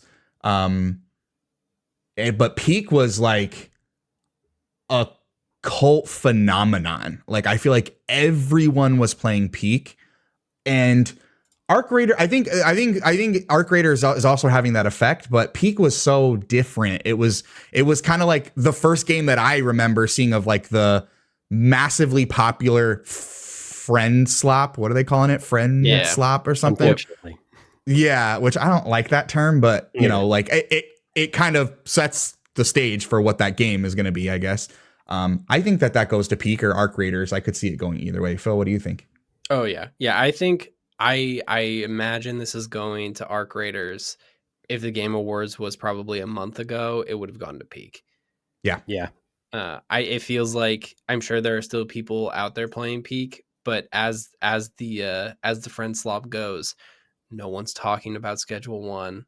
No one's talking about content warning. No one's talking about Phasmophobia. Like, we move on so much after these things, and we've already moved on to an RV game, and then also maybe have moved off of the RV game. So I think the moment for Peak has passed, but I do agree with Eric. I think that it should probably win just because it is like it's not Arc Raiders, Battlefield 6, Elden Ring, Night Rain, or Split Fiction. Anyone. It is a multiplayer game. Yeah. Also, shout out to Night Rain. I think it was a good first experiment in multiplayer for FromSoft. I think their next go around, they're gonna probably knock it out of the park. It's a great 7.5 out of 10 game that I thoroughly enjoyed. It honestly just needs a couple tweaks to really get me in. Yeah. Like if they changed the style of it where it's not like, the pseudo battle royale. That would be honestly just give me voice chat. It would be a game changer for me. And crossplay, weird. And crossplay, 2025, none of that. It's kind of a problem. Voice chat and crossplay, I think would be game changers there. I need to say this just so that my co-host doesn't kill me, but Elden Ring Night Rain needs significantly better sorting functions for the relics. It is a fucking nightmare to find what you want and build a cool build in that game. And even the stuff that they did was the most bare bones search function of all time. They need to do better. Hopefully in the new content thing, they make it easier to have fun and like build something crazy. But I do need to say that before it kills me. I think FromSoft is dangerously approaching Bethesda territory with we went through years of like, it's the cute, we're done. Like, let's like, I can deal with some of it. Don't get me wrong. But like, okay, like we've progressed now. You guys are a multi-quadrillion dollar fucking company. You clearly make incredible games. let's skip the bullshit and let's just invest a few extra dollars in getting a UI that is manageable, to your point, and fucking features that are 20 years old at this point, some 5 years old. You know what I mean? Like, come on. That being said, the moment to moment game, it's like talking about Destiny where you're like, yeah, Destiny has a whole fuck ton of problems. Yeah. But it feels so goddamn good to kill aliens. You know what I mean? And that's kind of where I'm at with Night Rain, where I'm like, you're clearly your solo games are 10 out of 10s most times. Yep. This game was very 7 to 8 coded with just glaring omissions when it comes to quality of life things. So I couldn't agree with you more. Yeah. Like, I don't need to know that the Everdark Sovereign is tonight in a banner that goes across the screen in a game that is very intense. I don't need that. No. Get your banner ads out of here. Yeah, we don't need that. Best ongoing game. Awarded to a game for outstanding development of ongoing content that evolves the player experience over time. Final Fantasy XIV, Fortnite, Helldivers 2, Marvel Rivals, No Man's Sky. Eric says the fact that No Man's Sky keeps getting better every year is wild. It is truly insane. Yep. I'll give this back to you, Nate. What do you think here? Yeah, this is a tie for me between Helldivers and No Man's Sky. I'm still, every single Warbond that comes out in Helldivers, I grind and then I finish. And No Man's Sky is, I mean, it's been talked about a million times. It is the story everyone talks about, and they're like, oh, this game came out bad, but maybe it has its No Man's Sky moment. Mm-hmm. And yeah, it's become like a term at this point. You know? Yeah. So I think part of me thinks that just has to win because of how much is added for free over how many years? It's 10. It's been 10 years. In 10 years, yeah. 10 years. Yeah, it's got to be No Man's Sky. All right, here's my controversial take. Oh, well. Here we go. I don't actually know which one of these games should win. My controversial take is I think if a game has won this before, it's not on the list anymore. Yeah. Is there anything on here that has? Maybe Final Fantasy 14, probably Fortnite. No Man's Sky is definitely one, right? That's literally what I'm looking up right now. Hold on. It has to have. I would also think that's something that's already in the 2020. Yeah. It won best ongoing game. Okay, then no, you're 100% right. It's been nominated every year. No, I lied. It was nominated in 2020 and won. And it was this year not nominated, and we don't know. But every year since, it has been nominated for best community support. Okay, maybe that's what I was thinking of then. But either way, I think it's nonsense that there are games that are 10, like No Man's Sky is 10 years old. Fortnite is 7, 8 years old now. Mm-hmm. Like, move over. Like, find a better ongoing game. You're totally right. You're saying once it's won or once it's been nominated? I think once it's won. Yeah, sure. I agree with that. I mean, you can get weird with it, but like if No Man's Sky has like a really good year, right? Like they should be nominated for best ongoing game. But the moment that you are best ongoing game of 2024, like really, do you need it in 25 and 26? Like, I'll give you a counterpoint. Okay. And I'm not saying you're wrong, Phil. Because there's some shitty ongoing games out there. Yeah. And there's some really bad live services. Yeah. I think that it's actually, not to say that these devs give 2 fucks about the Game Awards. Mm-hmm. Maybe they do. I don't know. But maybe keeping it on there is kind of motivating to the other developers to get good.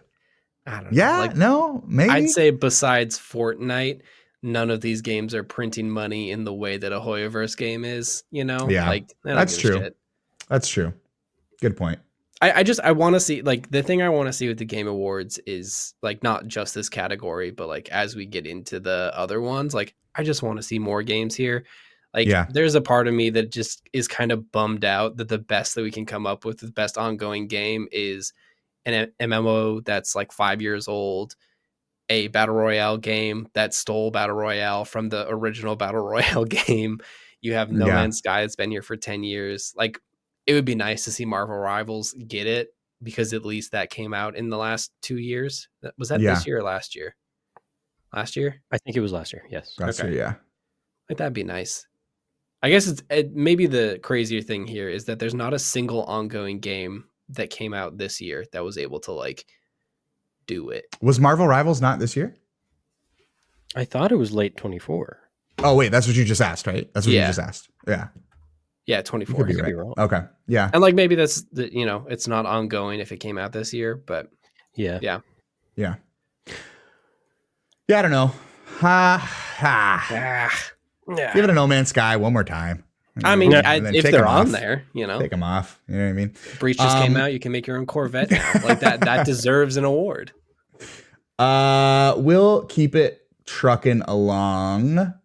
Best community support. Do we want to touch on community support? I think it kind of goes hand in hand, right? Yeah, same thing. But Baldur's Gate 3 is on here, so yeah. Best mobile games. Also don't care, honestly. Here we go. I gotta do it because of our boy. We have to talk about it. Oh god, I gotta read it. Okay, Destiny Rising, Persona 5, The Phantom X, Sonic Rumble, Wuthering Waves, and Uma Musume Pretty Derby. Eric says, "Please God, let Uma Musume win this. I need more free shit from Cygames." Just give it to Uma Musume. I mean, for real, so we can shut this guy up, dude. Like, no, they're killing it right now, dude. Yeah, it's everywhere. Give it to Uma Musume. Bias aside, because I know Eric's a super freakazoid fan. Uma Musume is everywhere right now. Yeah, you got to give it to them. They deserve it. Just don't give it to Destiny Rising. Destiny Rising though is getting some great hype. You gotta hand it to them. They're doing some cool things that Destiny 2 has not even thought about doing, which is crazy to me and sad. And as a fan of the franchise, sad. Yeah. Best VR AR game for the best game experience, playable in virtual or augmented reality. Alien Rogue Incursion, Arcane Age, Ghost Town, Marvel's Deadpool VR, The Midnight Walk. I have nothing to add here except play The Midnight Walk. I didn't play it in VR, but I played it on PS5. It is in my top 5 of 2025. It's fucking incredible. Guys, anything from you? I don't VR. I have a VR. You can't see it. It's the PSVR one. It's up here. It's collecting dust. I got nothing on this one. Don't even says know everything. 2 of these games. Best score and music for outstanding music, inclusive of score, original song, and or licensed soundtrack. I know we were talking about that earlier. Hollow Knight, Silk Song, Hades 2, Clair Obscur, Expedition 33, Ghost of Yote, Death Stranding 2 on the Beach. I think this is a really tight competition. These games all, again, I have not played Silk Song, but from what I know of Hollow Knight, banger soundtracks. I gotta hand this one to Expedition 33. I think it's the best soundtrack of the year, next to the Midnight Walk egregious exclusion, but I'll save that for another day. I gotta give this to Expedition 33. I would do Death Stranding too. There is some music in that game. Just the first 10 minutes even was like a spiritual experience for me. Woodkid just gives it his all, and then combined with the visuals of what's happening, it's one of those things that you put the controller down and you just go, damn, like, that's because awesome. It hits. That's awesome. I haven't listened to any of Death Stranding 2, but the Death Stranding 1 soundtrack is very good. And also, as much as you hate to do it, you do gotta hand it to our boy Kojima. He does know how to do a needle drop. Yep. The soundtrack in that first game is fucking incredible, with like low roar churches. Like, it is so good. And then low roar is on DS2, right? No, because I don't want to be wrong, but I want to say somebody passed away. Yeah, so the main guy died in 24, I think. So I didn't know if they put him on there or not. I believe they have like 1 or 2 songs, but it's primarily Woodkid. Okay. Yeah, so I imagine that is also very good. The snubs here, before we get to who probably wins this. Go for it. Citizen Sleeper 2 deserves to be on this list. It is incredible ambient music. It's really well done. Big fan of that. The actual snub, though, fucking Mars First Logistics needs to be on this list. It's just a great soundtrack. I mean, he's good. It's so good. It's a lot less than Clair Obscur, but it is a good bop. It feels like it fits the Japanese breakfast Sable slot of like good indie vibes soundtrack that I feel like this list usually has. But yeah, I think you're right. I think it's Expedition 33. My snub for this, that I love it and definitely think it deserves respect, but I don't know what it would bump off, is Dying Light the Beast. Has a phenomenal contextual soundtrack. So if you are standing still in one place, it's kind of just ambient background music, and the more parkour you do and the more fluid you are, it ramps up and it gets pumping and stuff. But then you jump down to the ground and you start combat, and the music changes to fit a more combat aesthetic. It's one of those things that I thought it was phenomenal, but I don't know what it would bump. Let me sell you on the next category and we can talk about it again. I feel like that's audio design over score and music, like use of music instead of, I mean, the music itself is good, but how it is used is the more important part, it sounds like. Yeah, you might be right. Yeah.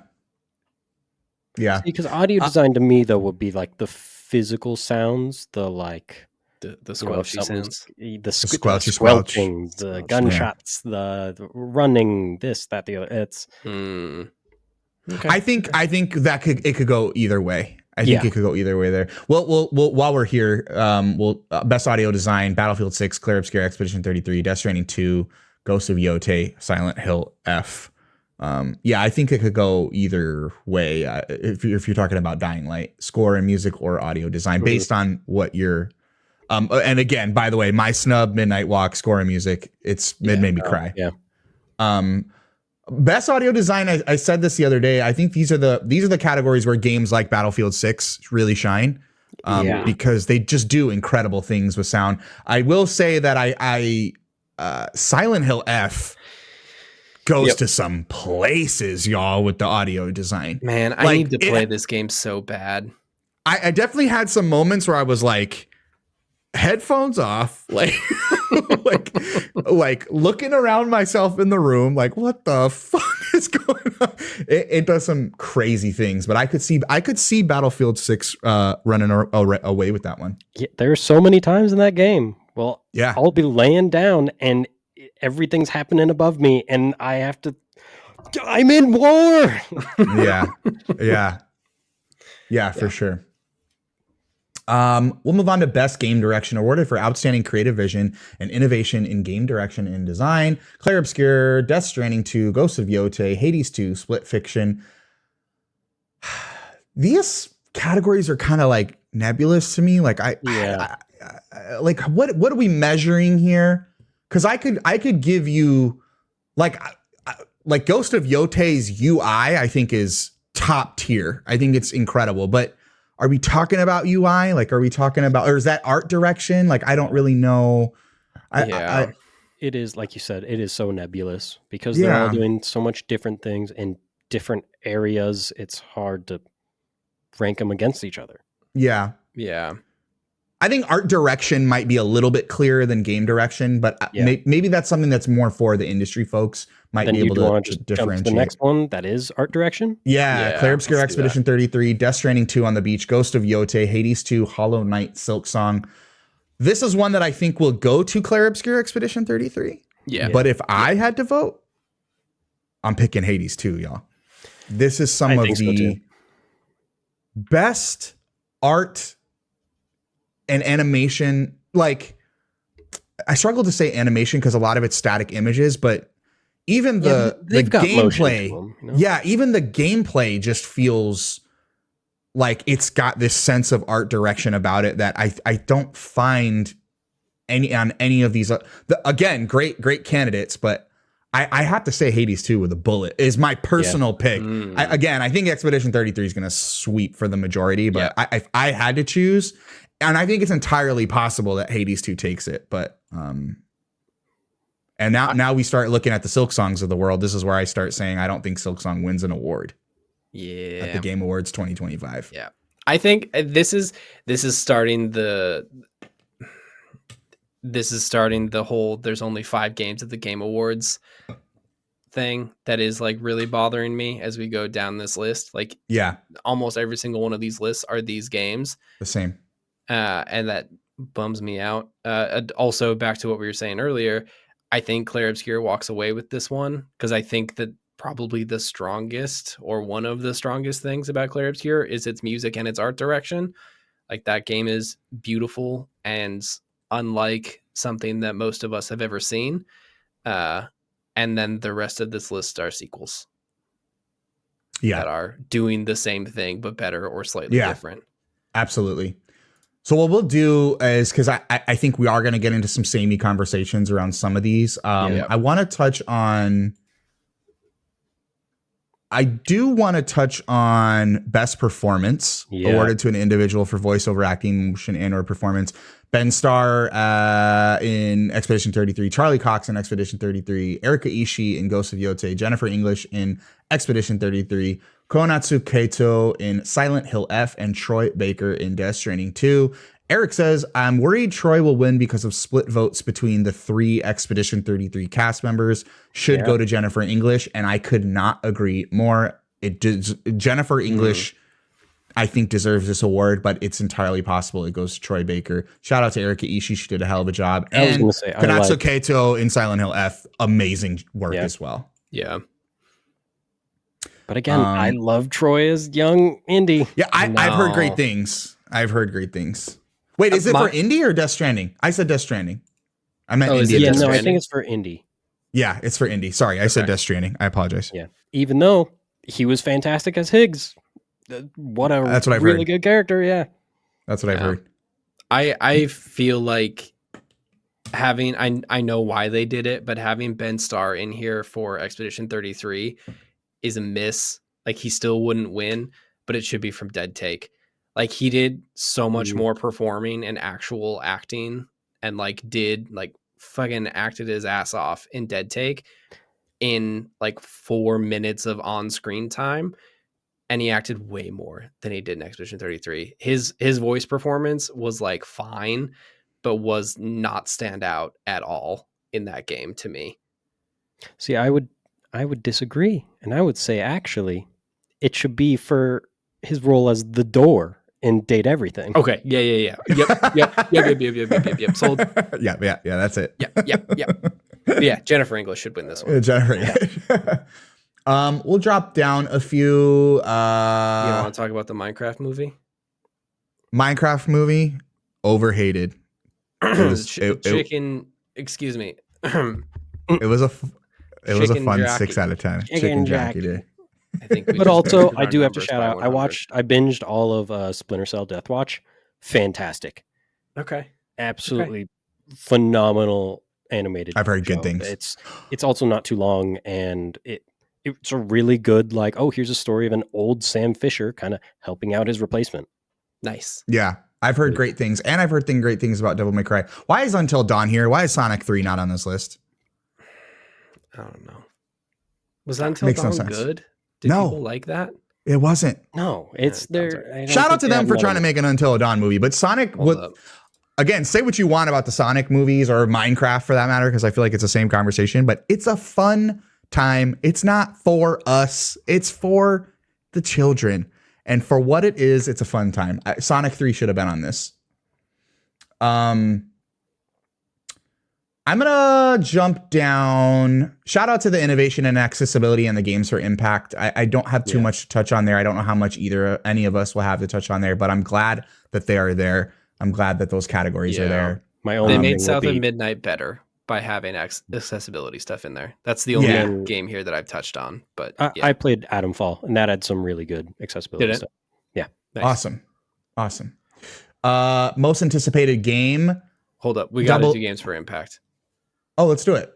Games for impact for a thought-provoking game with a pro-social meaning or message. Oh, yeah, you're right. Consume Me, Despelote, Lost Records, Bloom and Rage, South of Midnight, Wanderstop, Eric says Citizen Sleeper 2 should have been here. Yeah, this is the category that Citizen Sleeper should have walked away with. I would say Lost Records, Bloom and Rage is gone. Also, Wanderstop just didn't hit for me. But yeah, Citizen Sleeper should have been on this list. It's nuts that game did not make it on here. Like, I'm glad that Consume Me and Despelote are, but these other three are. We had to stuff a category and nothing else was really there. Yeah, absolutely. Sorry, Eric. I know you were. Eric had a lot to say about Citizen Sleeper 2, so I'm sure we'll probably touch on it on a feature pod. Yeah. Most anticipated game: 007 First Light, Grand Theft Auto 6, Marvel's Wolverine, Resident Evil Requiem, The Witcher 4. Hot take here. I've said it before. I don't think this is going to go to Grand Theft Auto 6. It better not.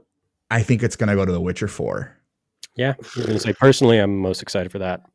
Yeah, I am not personally most excited for Witcher 4, but I think that the people that are excited for it are loudly excited for it. I think the conversation around Grand Theft Auto 6 is getting a little stale. Yep. And I think it's such a known quantity that I think people are going to look for something that is a little different.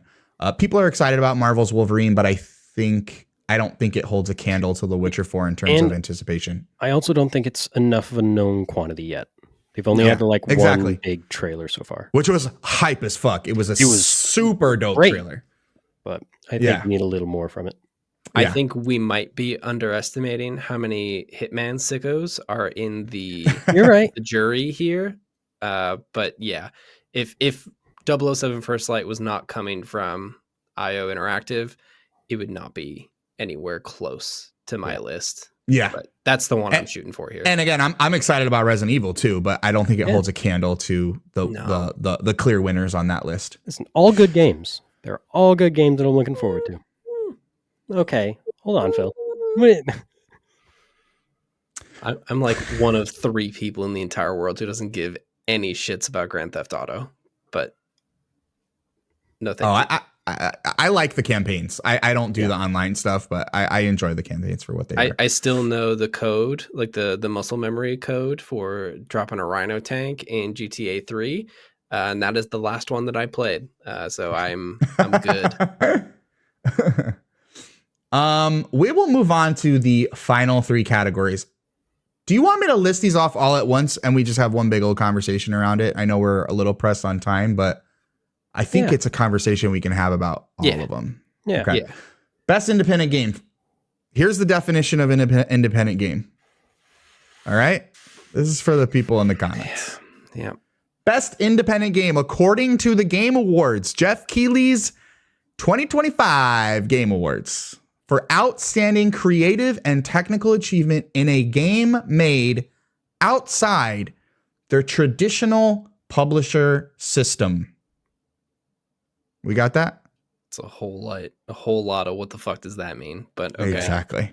Absalom, Ball X Pit, Blueprints, Clair Obscure Expedition 33, Hades 2, Hollow Knight, Silksong. Those are your nominees. Best debut indie game. So this is the best debut game created by a studio outside the traditional publisher system. Blueprints, Clair Obscure, Expedition 33, Despelote, Dispatch, and Megabonk, which has now since removed themselves. Recused? Is that the word? Can I use that word? They've taken themselves off the. It's not. I'm just trying to be smart. Sorry, guys. No, that's fine. Megabonk has taken themselves off this list, so it's now down to only 4 nominees. Are they actually off the list? Yes, I checked earlier. They are no longer on the, which I don't know what happens to those votes now at this point. Do they just not count? Yeah. I demand a recount. Game of the year. Recognizing a game that delivers the absolute best experience across all creative and technical fields. Clair Obscure Expedition 33, Death Stranding 2, On the Beach, Donkey Kong Bonanza, Hades 2, Hollow Knight Silksong, Kingdom Come Deliverance. I'm just going to throw the conversation out there. We now know the definition of best independent game, best debut indie game, and game of the year. My first question is, what is a traditional publisher system? Yeah. You said that we have time constraints and you want to get into this? Yeah. I know we're a little pressed here, but what does that mean, you guys? Like, real quick, like, what the fuck is a traditional publisher system? Because I think that's like game made by Xbox Game Studios, THQ Nordic, Sony, Nintendo, like what we would typically consider AAA. Yes. If they have shareholders, probably traditional publisher system. But at the same time, though, CD Projekt is one of those. I know they're nowhere on this list, but it's one of those studios, like technically indie, but they've got deep pockets. Yep. And then you compare that to like when we talk about best indie game, fucking Silksong was a Kickstarter reward. Like it's just like not the same. Right. Yeah, the big conversation around all this is the Expedition 33 of it all, right? The backing by Kepler Interactive. This is a company that they had a $30 million budget to make Expedition 3, and you have companies that it's one person in their garage making Balatro. You know what I mean? Like, granted, you've got backers, you've got outsourced third parties and things like that. So really this boils down to, because I think it just informs what our picks are going to be here and who we think is going to win. Yeah. Do we think that the general public is going to even do the research or the homework or have the opinion against the fact that Clair Obscure Expedition 33 had a $30 million budget to make their game? Nah, dude, Dave the Diver was on this list. Like, no. I think Expedition 33 sweeps these three categories. Yeah, 100%. I think that's a crime. I'm not saying it's right. I'm just saying, like, I think it sweeps these three categories. Yeah, I think my like crazy proclamation here is that, like, maybe I think you only get to be on two of these lists. Like, it is absurd to me that Clair Obscure can be the best independent game and also game of the year. Like, imagine like an independent movie being best independent movie and then also best film of the year. Like, those are different things to me. See, I don't know. See, I think, and this was my whole thing when I was reacting on stream, was like, I think this year they're one and the same, because your top game of the year candidates are all indies. I think your top game of the year candidates are Expedition 33, Hades 2, and Hollow Knight Silksong. Yeah. I think by proxy, and this is what I was saying the other day, is if you take independent game, there shouldn't even be a vote for game of the year at that point, because it's like, by mathematically, you should be taking the game of the year category. I mean, unless people are so loud about Death Stranding 2, Donkey Kong Bonanza, or Kingdom Come Deliverance, I just don't see those three holding a candle to even, let's just say Expedition 33 in terms of the conversation, who's voting, the panels that are involved, and the general public. I don't see it happening. So I just feel like logically, it should it would be running away with all three of these categories. And I wouldn't be surprised if that's what happens. Yeah. My thing, and I said this the other day, is like, I think I would be happy if Expedition took debut indie and Hades 2 took independent and game of the year. But that's just a me thing. That would be like a personal thing. Because again, I'm still having the internal struggle of what's my game of the year. You know what I mean? But I could see a world where, like, I would be satisfied without that outcome, with knowing those two are my favorite. But then again, then you start diving into, do we need to have categories that rule out budgets? Like, are studios obligated to show those receipts? Like, I don't know. Like, is indie a vibe? Is indie a fact? Like, I don't know. Indie's like, a vibe at this point. Yeah. Which is kind of like what I'm going off of here, right? Because, like, Clair Obscure does not give off the vibe of indie. No, not at all. From the outside, it looks like a AAA game. Yeah.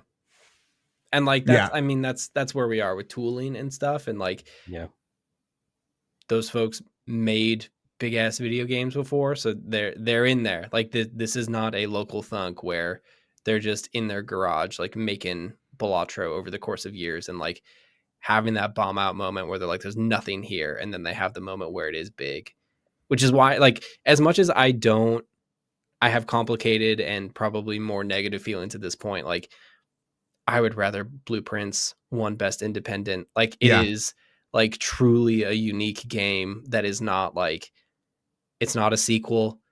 It's not like a new flavor of a thing that we've seen before. Like Blueprints is such a unique and weird and fun and mysterious game. I just think that it was so polarizing that no, it's not going to win this. Yeah.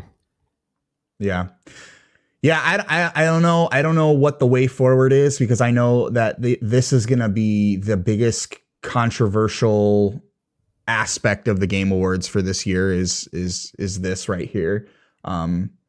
But to your point, Phil, like Expedition 33, even though it's wrestling for my top spot this year, like I struggle to, like, I look at this and go, okay, like based on the rules that the Game Awards set up, yeah, it's an indie game, but I think maybe the rule needs to change in some regard. I just don't know what the right way forward is, because at some point you have to draw a line and go, here's the rule, here's what it is. And maybe that's what they're doing. You know what I mean? Because my thought process was like, do we start measuring budgets? But like, is that even fair to do? I don't know if that's even the right thing.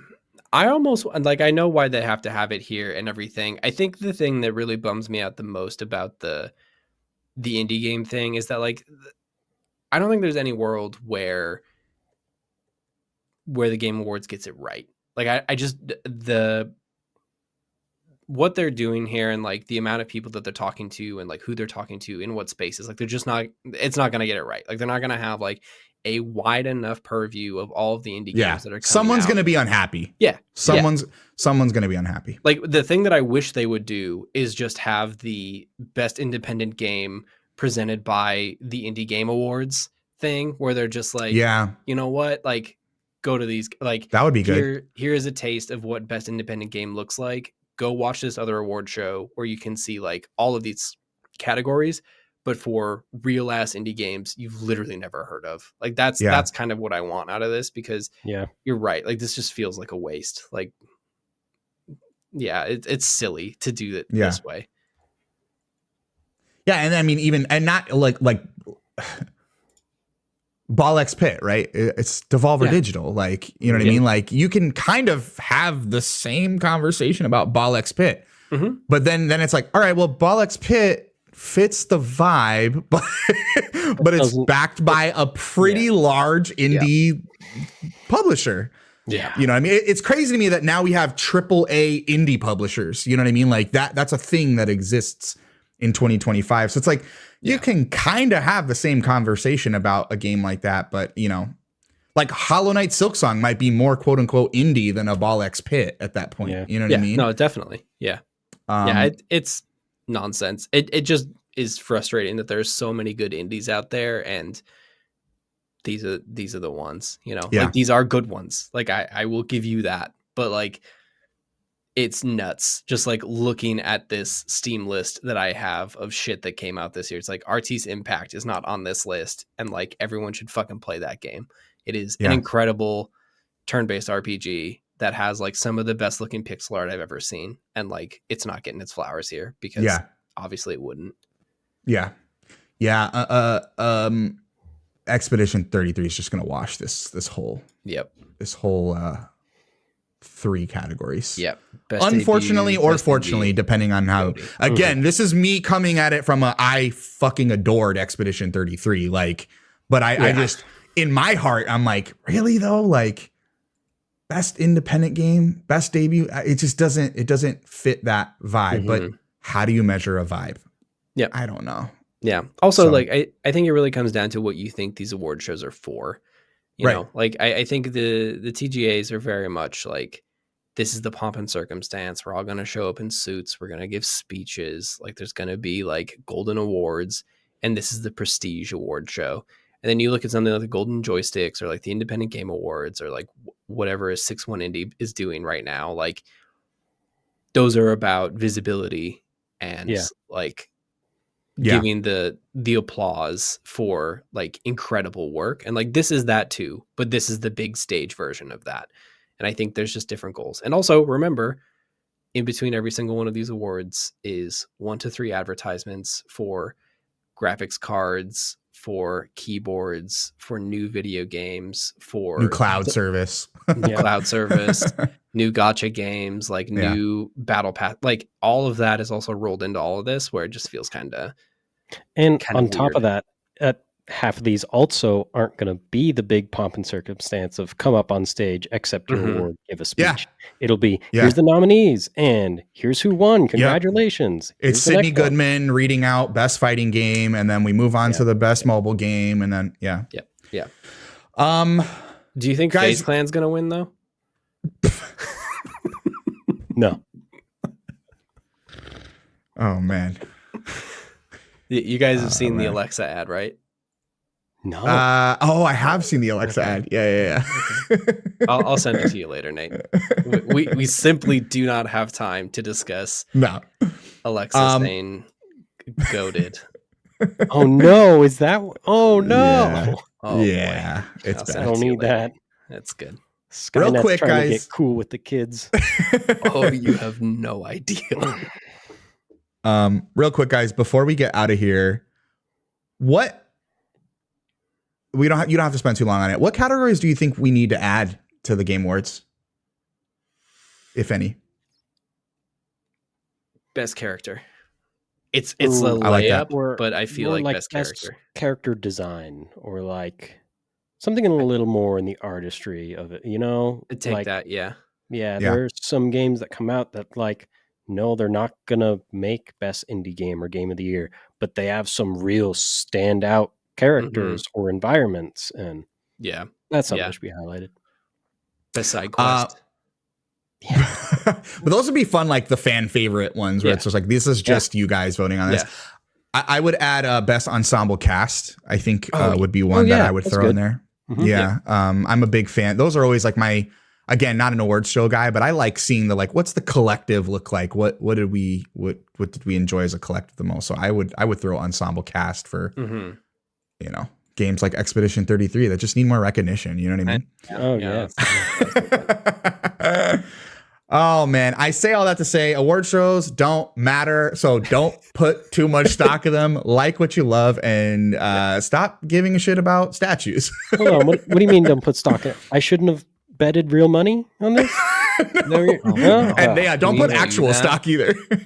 Whoops. TGA betting odds. Vegas Strip boys. Let's do it. Guys, I think we had a good time talking about the Game Awards. I know we got to get out of here. I'm tired. I got to eat some dinner. You boys got to put some food in his belly. Before we get out of here, I always like to say, what are you working on? Where can the people find you? It was a fun time today. Phil, we'll start with you, my friend. Before we get into outros, just real quick, I just one of the things I'm working on is this flight to Vegas to throw down some money on the TGAs. Because I think I'm going to put all my money on what Google AI Gemini summary thing is telling me. No. Black Myth Wukong seems like it's going to do pretty well. It's going to sweep, dude. Game Awards. It's going to sweep, AI is dude. taking over, dude. Wow, dude. It's going to sweep, dude. Yeah. You can, hilarious. Also, Astrobot is fun. Currently favored to win, odds at plus 200. Whatever. Yeah, killing it, dude. You can catch all my stuff at 70percentcomplete.com. There's some new articles up on there. I will be doing some reviews or at least impressions on some of the games I talked about at the beginning of the episode. There will be a full review of Duskpunk. That game fucking rocks, and I will be talking about it more. You can also check out youtube.com/@70percentcomplete. And that'll have the extra life stuff. So you can kind of see us slowly losing our minds. You will see me probably around the 21-hour mark, almost fall asleep at my keyboard and run a dwarf into a wall for like probably 10 seconds. So that's fun. See if you can spot that moment. Otherwise, come hang out. Oh, we didn't do the thing. Come hang out in the Cody Discord. Is it's fun hangout space. I streamed Avowed for 4.5 hours today while I was getting footage for that game. So we just like have random stuff to pop up. Good conversations in there. New game presentations. We get fun notifications when Nate, Eric, and Johnny go live. You can find out more about getting on the Discord at cody.pika.page. That's coti.pika.page. Cody.pika.page. God, we fucking missed you, bro. Wow, we missed you, man. I know. That's where you can find me mostly in the Discord, is yucking it up in there. Awesome. Nate, where can the people find you? What are you working on? Hero Keg gear everywhere.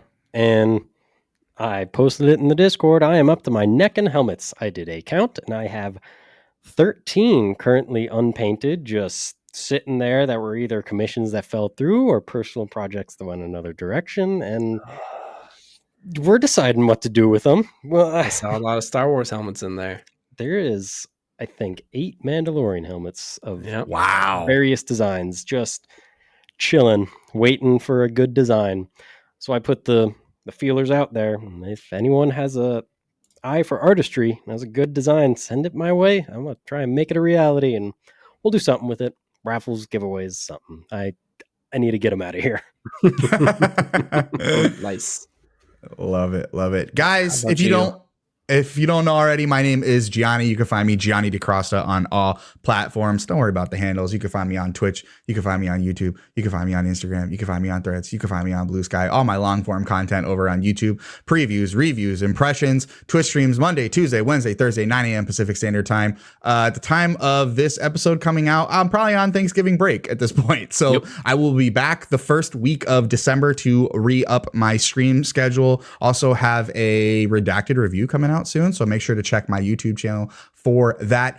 If you don't already, though, this is the Content Mill podcast. Make sure you give us a follow. Make sure you give us a sub. Make sure you come over onto the Discord, like Phil mentioned. We have a lot of fun conversations going out over there on Discord. That's where you can find all of our content. Guys, we had an awesome conversation about these Game Awards that don't matter.